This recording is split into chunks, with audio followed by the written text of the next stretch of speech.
At ayun na nga mga kapantom, andito na naman tayo, late night testing na naman. Tignan natin kung okay yung tuning ng receiver natin. Color brown naman ngayon yung receiver natin. Yung una noon ay black tapos blue, ngayon kulay brown naman yung i-tune natin. Tignan natin kung kumusta ang performance. Ang regulator po natin ay China regulator, nasa 1.9 output. Ayan, gaya ng dati, bipod lang ang gamit natin, hindi tayo gumagamit ng sandbag or anuman, tapos naka silencer tayo. Ang barrel na gamit natin ay PRNB.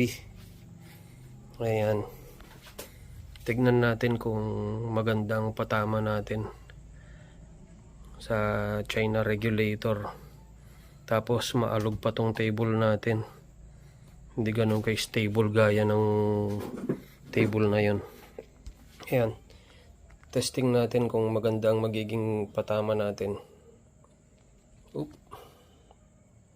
Ayun na nga mga pantom, madilim na, pero try pa rin natin kung magiging maganda ang patama natin. Ganun pa rin yung target paper natin, BR25 BR paper target. Try natin kung maganda ang magiging kalabasan ng late night testing natin.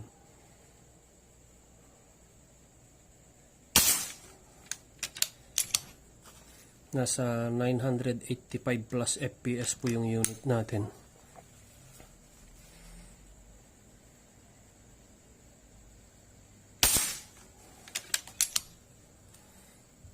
Hinabol kong mag-testing kasi wala nang dumadaan na tao ngayong mga ganitong oras.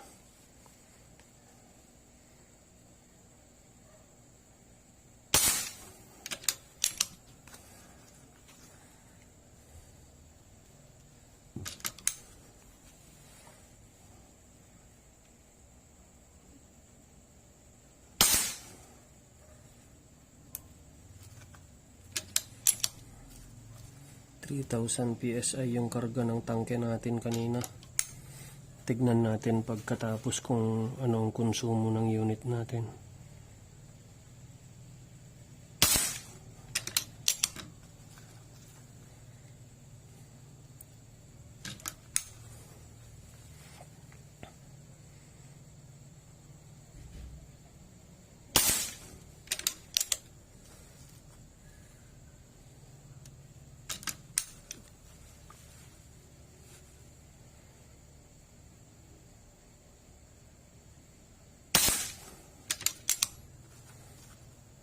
Maalog lang tong table na to, monoblock. Mas stable yung maliit, kaso nahihirapan ako sa pag-upo. Medyo hindi pa magaling yung ribs natin.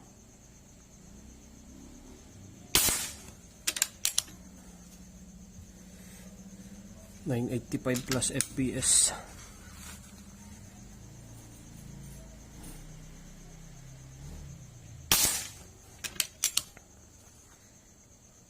Pasensya na sa video, madilim na kasi. Pero lalapitan pa rin natin yan mamaya kung magandang magiging kalabasan ng patama natin.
Medyo mataas yun pero nasagi pa rin yung dot. 15 pa rin yun.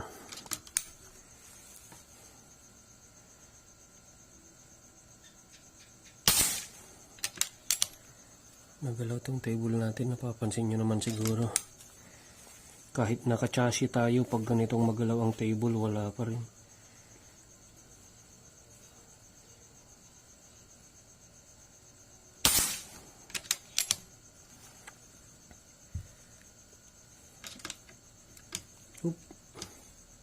Ako po. Sumayad yung bala, iputok natin dito sa sighter. Sumayad yung bala. Sabi ko na nga hindi maganda yung pasok ng bala. Ayan. Balik tayo sa target.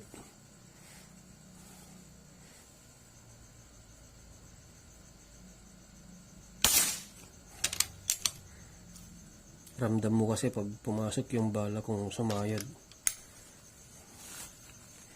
Gaya ng dati, hindi tayo magkakarga ng hangin, diretso lang. Tapusin natin yung target.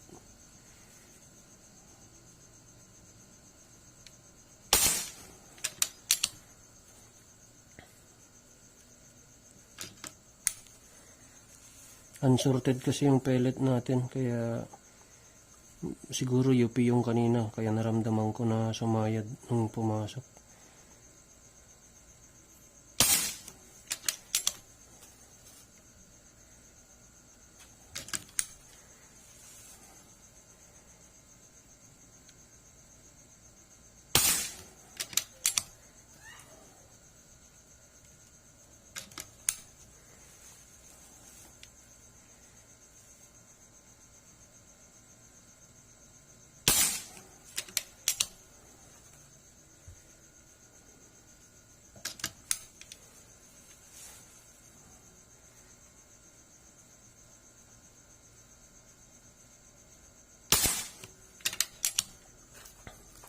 Siguro uulitin natin bukas to pag may time tayo.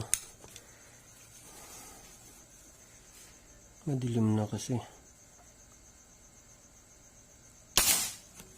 Yan, medyo hitting right yun pero nasagi pa rin yung dot. 15 pa rin yung score nun.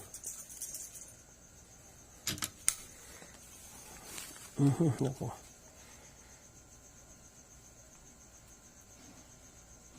Ang galaw ng table.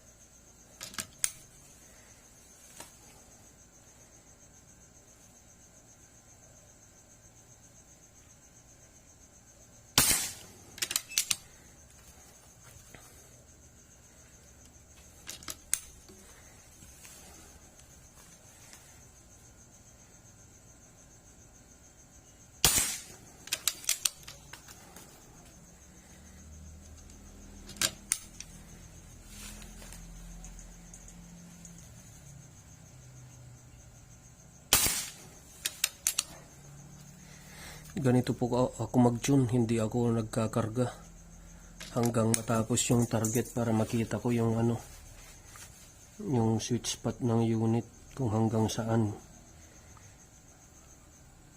walang kargahan ng hangin.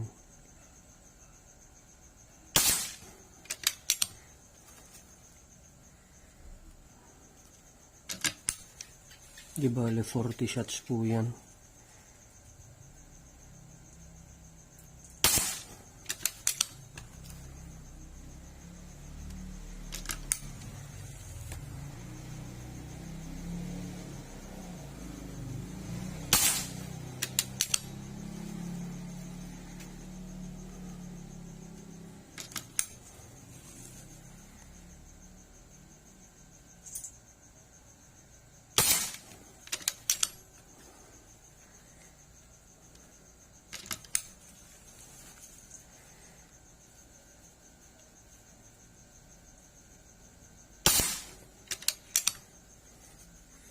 Parang nakuha ko yung yung tono ng black receiver, yung unang video natin. Parang mas maganda pa to.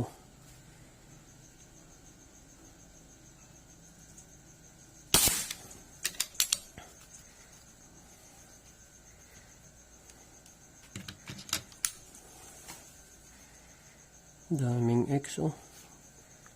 Ilan lang yung hindi naging X.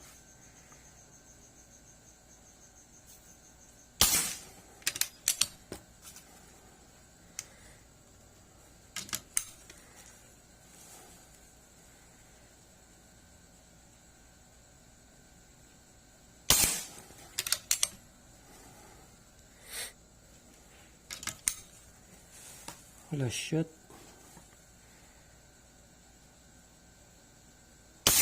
Naku. Ayun, iilan lang ata ang ano, hindi X. Bilangin natin yung hindi nag-X. Yan, 1. Asan na yung iba? Halos X ata ah. Ayun, mayroon pa dun, hindi X yun. Pero karamihan X yan, tatlo na yung nakita ko na hindi nag-X. Ayun, 3 lang ata yung hindi X. 40 shots. Sige. Isama na natin yung sighter. Kumpletuhin na natin. Walang kargahan ng hangin. Para ano, kita natin kung hanggang saan ang kaya ng unit. X pa rin.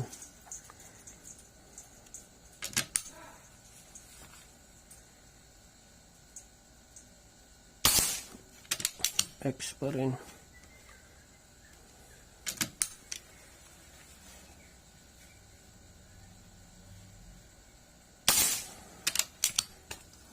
Naku, habang bumababa yung hangin, parang lalong gumaganda yung patama. Naku na oh, sumayad na naman yung ano, pellet. Tignan nyo, yung sumayad na pellet. Oh, sa baba na tumama. Pero ano, pero parang 15 pa rin sa baba. Sige, tuloy natin. Naku, X pa rin. Ganda ng patama sa sighter ah. X lahat. Yun, hindi na X yun. Pero 15 pa rin.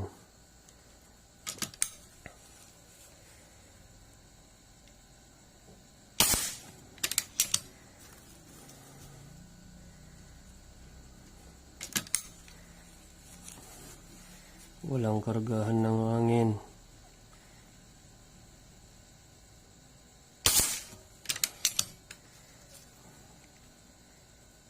Diba, 49 shots na to. Kasi may inulit tayo dun kanina.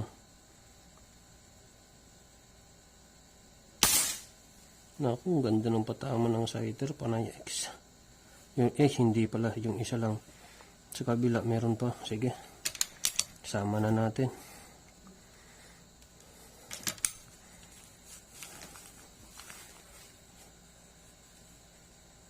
Walang kargahan ng hangin. Nako. Swerte ng may-ari nito. Pang champion na.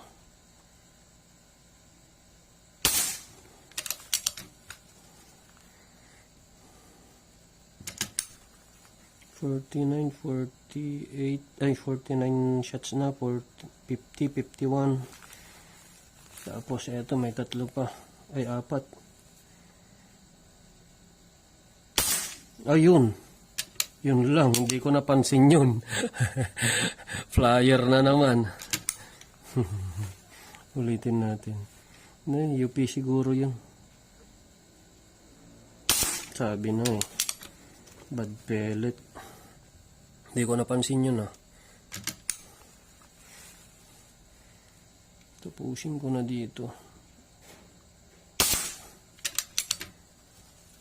Unsorted kasi yung pellet natin. Hindi ko napansin na yung may mga yupi.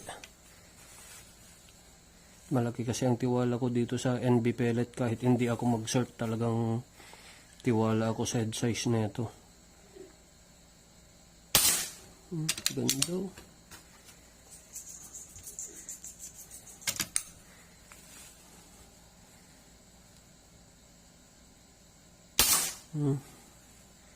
Ayan po yung patama ng unit natin. Perfect score, walang kargahan ng hangin.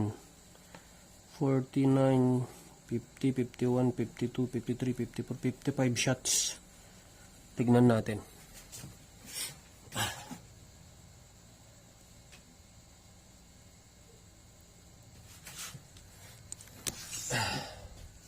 At ayan po yung unit natin. Late night testing. Tignan natin yung receiver natin na kulay brown. Tapos China regulator lang ang baon. Nasa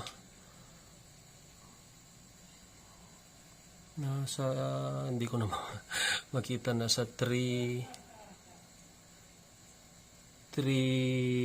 ata 3.7. 3,000 kanina yan, tapos naka 50 plus shots tayo. Nasa 2.8 pala. 2.7 ata. Yan yung unit natin. Tignan po natin yung patama.